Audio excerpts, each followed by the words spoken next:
प्यारे बच्चों, आज साहित्य दर्पण जो कि आचार्य विश्वनाथ के द्वारा रचित है, उस पे काव्य लक्षण इस टॉपिक पर आज हम लोग चर्चा करेंगे। वैसे तो बहुत सारे आचार्यों ने काव्य का लक्षण किया है, लेकिन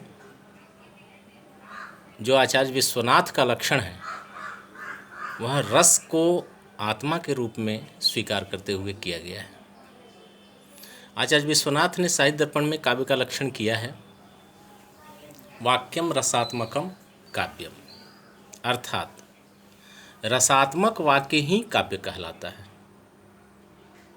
तात्पर्य यह है कि जहाँ पर गुण, अलंकार, रीत आदि के होते हुए भी प्रधानतया रस का संचार होता है, वहीं काव्य कहलाएगा।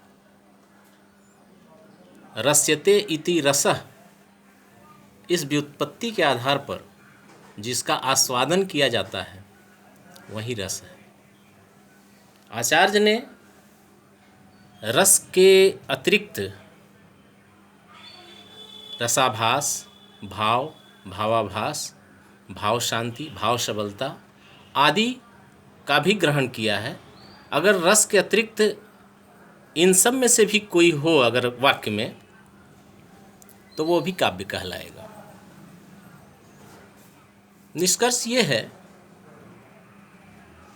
कि अगर वाक्य में रस नहीं है, जो कि काव्य की आत्मा माना है उन्होंने, अगर रस नहीं है तो वह काव्य ही नहीं होगा।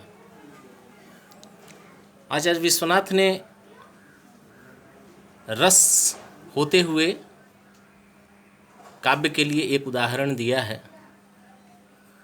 शून्यम वास गृहम विलोक्य शयनाद उत्थाय किच्चिन छनई निद्रा व्याज मुपागतस्य सुचिरम निर्वर्ण पत्युर्मुखम विश्रब्धम परिचुम्य जात पुलका मालोक्य गंडस्थलिम लज्जा नम्र मुखिम प्रियेण हसता बाला चिरम चुंबिता। इसमें एक नवोढ़ा नायिका का वर्णन है। निवास गृह में नवोढ़ा नायिका ने एकांत जानकर अपने शैया से, अपने बिछावन से थोड़ा सा उठी और थोड़ा सा उठकर उसने नींद का बहाना करके सोए हुए अपने पति के मुख को बहुत देर तक निहारा। और जब ऐसा निश्चिंत हो गया, उसके मन में यह हो गया कि ये सो रहा है, तो उसने पति के मुख का चुंबन किया। परंतु पति तो सोया था नहीं, तो उसके मुख को चुंबन करने से पति के जो गाल हैं, जो चेहरा है, वो रोमांचित हो गया। और वो नायिका ये समझ गई, वो पत्नी ये समझ गई कि ये सोया हुआ नहीं है, ये नींद के बहाने सोया हुआ है। तो लज्जा से अपने सिर को झुका लेती है और उसका पति हंसते हुए उसको बहुत देर तक प्यार करता है। इस श्लोक में श्रृंगार रस का वर्णन है, और इस कारण रस होने के कारण यह आचार्य विश्वनाथ जी के लक्षण के अनुसार काव्य का उदाहरण है। रस है तो काव्य है, रस नहीं है तो काव्य नहीं है। एक अगला श्लोक एक उदाहरण के रूप में देते हैं जिसमें रस नहीं है, लेकिन उसमें भाव है। पहले ही कहा कि रस अगर नहीं है लेकिन भाव है, रसाभास है, भावाभास है, भाव शांति है, भाव सबलता है, तो वो सब काव्य के उदाहरण हैं। अगला श्लोक जिसमें भाव है, और भाव के बारे में पहले आप लोग जान लें कि भाव वहाँ होता है जहाँ देवता आदि विषयक जहाँ रति होती है, जहाँ प्रेम होता है, जहाँ देवता के प्रति भक्ति अर्पित की गई रहती है वहाँ पर भाव कहलाता है। तो भाव का उदाहरण उन्होंने दिया, यस्यालीयत शल्क सिम्नि जलधि पृष्ठे जगन मंडलम द्रष्टायाम धरणी नखे दितिसुता धीशः पदे रोदसी क्रोधे छत्रगण शरे दशमुख पाणौ प्रलंबासुरौ ध्याने विश्वमसावधार्मिक कुलम कस्मै चिदस्मै नमः। इसका अर्थ है, इसमें भगवान के 10 अवतारों का वर्णन किया गया है। सबसे पहले कह रहे हैं कि जिसके शल्क में, जिसके जो देसी भाषा में हम कहें वो मछली में जो चोइटा होता है, जिसके शल्क में पूरा जलधि समा गया, समुद्र समा गया। यस्यालियत शल्क सिम्नि जलधि, समुद्र समा गया। पृष्ठे जगन मंडलम, जिसके पीठ पर पूरा भूमंडल समा गया। पहला वाला जो वर्णन किया वो मत्स्य अवतार का वर्णन है। दूसरा कूर्मा अवतार का है, जिसके पीठ पर पूरा भूमंडल स्थापित हो गया। दष्टायाम धरणी, और जिसके दाढ़ पर, थूथन पर पूरी पृथ्वी आ गई। ये आप वराह अवतार में आप इसका वर्णन देखेंगे। पृथ्वी का उद्धार किया था वराह रूप में भगवान ने। नखे दितिसुताधीशः, और जिसके नाखूनों में दैत्यराज हिरण्यकशिपु समा गया, यानी नाखून से ही जिसका उन्होंने वध कर दिया। पदे रोदसी, जिसके कदमों में, रोदसी पृथ्वी लोक और अंतरिक्ष लोक समा गए।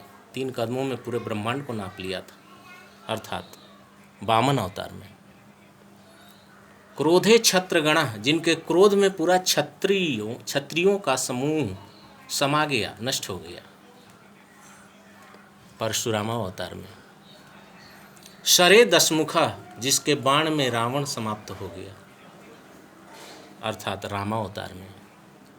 पाणौ प्रलंबासुरौ, और जिसके हाथों में प्रलंबासुर समा गया, प्रलंबासुर का वध हो गया हाथों के द्वारा, अर्थात कृष्णा अवतार में। ध्याने विश्वम, जिसके ध्यान में पूरा विश्व समाहित हो गया, अर्थात बौद्धावतार में। और असौ अधार्मिक कुलम, और जिसके असी में, असी माने तलवार, जिसके तलवार में सारे अधर्मियों का समूह नष्ट हो गया, अर्थात कल्कि अवतार में, जो कि अभी आगे आने वाला है, लेकिन उसकी चर्चाएं हैं, पुराणों में उसका उल्लेख है। तो इन इतने रूप वाले, लास्ट में कह रहा है कस्मै चिदस्मै नमः, इन 10 अवतार वाले, 10 रूप वाले उस परमात्मा को मैं नमस्कार करता हूँ। यहाँ पर भगवद विषयक रति होने के कारण यहाँ पर भाव का उदाहरण है, और जब भाव है तो ये भी काव्य है, क्योंकि भाव होने पर भी काव्य होता है। और एक और उदाहरण है जिसमें रसाभास है, रस नहीं है लेकिन वो काव्य है, क्योंकि उसमें रसाभास है। ये प्रसंग आचार्य विश्वनाथ जी रखते हैं कुमार संभोम से, जहाँ पर भगवान शिव की तपस्या को भंग करने के लिए, उनकी योग समाधि को तोड़ने के लिए कामदेव अपना पूरा विस्तार करता है, और जगत के चर अचर जीव जंतु सारे काम मोहित हो जाते हैं। उस प्रसंग का उल्लेख किया है आचार्य विश्वनाथ ने। वो श्लोक है,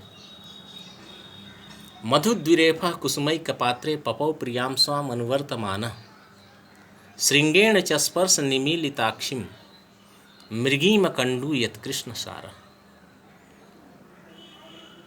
भौरा और भ्रमर और भ्रमरी फूल रूपी एक ही पात्र में दोनों रस पान करने लगे। आजकल प्रेमी प्रेमिका कोल्ड ड्रिंक्स के बोतल में, एक ही बोतल में दोनों तरफ से स्टिक लगा के पीते हैं। उसी तरह का प्रेम है, भ्रमर और भ्रमरी के बीच प्रेम दिखाया गया है। फूल रूपी एक ही पात्र में दोनों रसपान कर रहे हैं, और सींग से खुजलाने से जो मृगी है खुजलाने के आनंद से, प्रेममय आनंद से वो अपने आँखों को निमीलित कर ले रही है, आँखों को बंद कर ली है और उसको, उसका जो कृष्णसार, जो उसका मृग है, उसको खुजला रहा है प्रेमपूर्वक। तो यहाँ पर लग तो रहा है कि श्रृंगार रस का वर्णन है, लेकिन पशु पक्षी विषयक जो श्रृंगार आपको लगता है वो श्रृंगार रस नहीं कहलाता है, वो रसाभास है। हाँ, काव्य है ये, क्योंकि रसाभास है तो भी यह काव्य का उदाहरण है। इस प्रकार आचार्य विश्वनाथ जी ने काव्य की मूल आत्मा के लिए रस का होना आवश्यक माना है। रस है तो काव्य है, रस नहीं है तो काव्य नहीं है। लेकिन इसके साथ ही उन्होंने जो अन्य पहले के आचार्यों ने गुण, अलंकार, रीति आदि की चर्चा की है, उसको भी उन्होंने स्थान दिया है। लेकिन रस के मुख्य लक्षण में स्थान, काव्य के मुख्य लक्षण में उसका स्थान नहीं है। वो कहते हैं कि उत्कर्ष हेतवः प्रोक्ता गुणालंकार रीतयः। गुण, वैदर्भी आदि जो गुण हैं, जो रीतियां हैं, जो अनुप्रास आदि अलंकार हैं, ये सब काव्य की उत्कृष्टता को बढ़ाते हैं। कोई काव्य निम्न कोटि का है या उच्च कोटि का है, ये निर्धारित करता है गुण, अलंकार और रीति। अगर गुण, अलंकार और रीतियों का कवि ने अच्छा प्रयोग किया है तो वह काव्य उत्कृष्ट कोटि का काव्य कहलाएगा। अगर नहीं प्रयोग किया है तो काव्य तो रहेगा ही, अगर रस है तो काव्य रहेगा। लेकिन गुण, अलंकार, रीतियाँ नहीं हैं तो वह उच्च कोटि का काव्य नहीं होगा। ये हो सकता है, उसका काव्यत्व कहीं नहीं जाएगा। अगर रस है तो उसका काव्यत्व रहेगा, वह काव्य रहेगा।